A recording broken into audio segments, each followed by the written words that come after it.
What age would you recommend weaning a mini colt? Can late weaning cause health issues?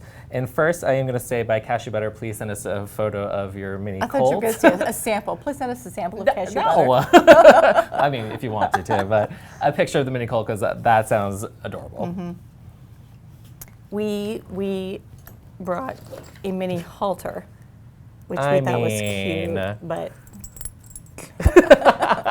but this is a full size. She's talking about a mini weanling. Yes. A foal. This is an adult. So we need to tighten this up a little bit. I know. So all right, when you talk about weaning, no matter what you are, equine size, it's when and it's how, right? So the when, turns out in the wild, they will begin weaning at pretty late, 8 months. Oh, okay, wow. And it might go as long as 2 years until the foal weanling is 2 years old. Wow. So yeah, it's very gradual, and it's more like they stick around for, not the nutrition, because there's none. They stick around for the companionship and the safety and of being in a herd. It's my mom, and I'm comfortable. If there's something scary, I go back to my mom, and, So that's why they do it. In domesticated horses, it's more like the range is about, I've seen as early as 3 months to 6 months, and I would say the majority are in the 4 to 5 month range. Yeah. Is that okay? But it has to do with your farm, your setup, and the people that you have around you, and the horses themselves. So, is your foal ready physically and mentally and emotionally and socially to be a grown-up horse? I mean, some are ready at 3 months; they're precocious, and some you might wait till 7 months because they're just not developed. Their emotional intelligence is not there, right? They don't know how to be a horse. Well, I was gonna say, some you see when they're little, are a little more adventurous or a little more willing to. That's exactly right. Go away from mom to explore something. That's exactly right. Some are right on mom the entire time. So the ones that are more adventurous, independent, confident, you could wean earlier, and the ones that need a little bit more time, well, then give them that more time, because there's no evidence that late, whatever you define as late weaning, it has any health, any negative effects. If the only negative effect I could think of was that maybe the mare, because lactation or providing milk is one of the where she'll use the most calories in her life, more than breeding, more than high performance. It does literally suck the nutrition out of horses, so they'll lose weight, they'll look kind of bad. But the advice I saw was, don't wean based on that. Maybe just try to get more nutrition into the mare, feed her more. But really, the foal is not, the peak milk is at 6 weeks. 6 weeks? 6 weeks.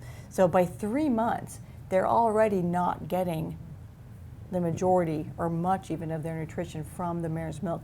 They're eating, which is another thing. Before you wean, I mean, this foal has to be eating forage, hay or pasture, and grain, like fully. Yes. They have to fully depend on it, because when you wean, you don't want to have other big events happen at the same time, because weaning is super stressful. So you don't want to be changing their diet. You don't want to be introducing new horses.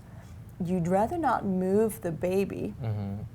You don't want to be doing any major vet work, so don't be castrating at the same time, right? Yeah, let's not check all the boxes at once. No, don't have the farrier out, don't deworm, don't vaccinate, don't do all those things, because their immune system is fighting to keep them healthy, and if you attack them with some more things, you'll overwhelm it. And they're not even going to be able to respond to a vaccination at the time anyway. They need to be vaccinated before you deworm, wean, and deworm before you wean.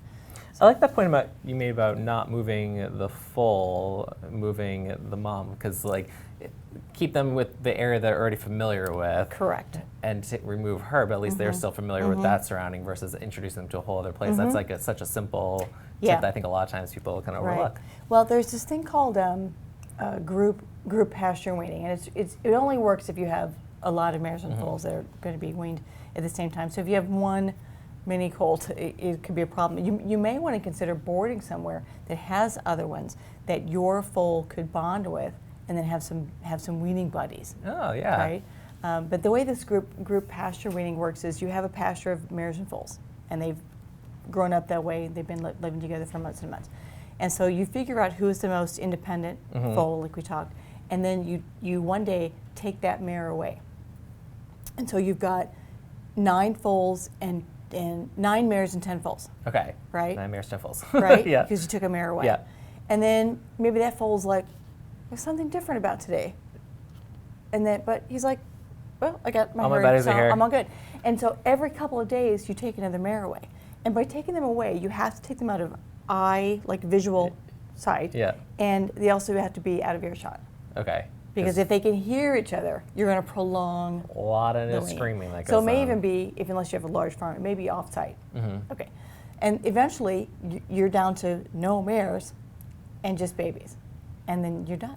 Look at easy as that. Easy peasy. So simple. Yeah. So that's one method. That's the least stressful method according to the studies.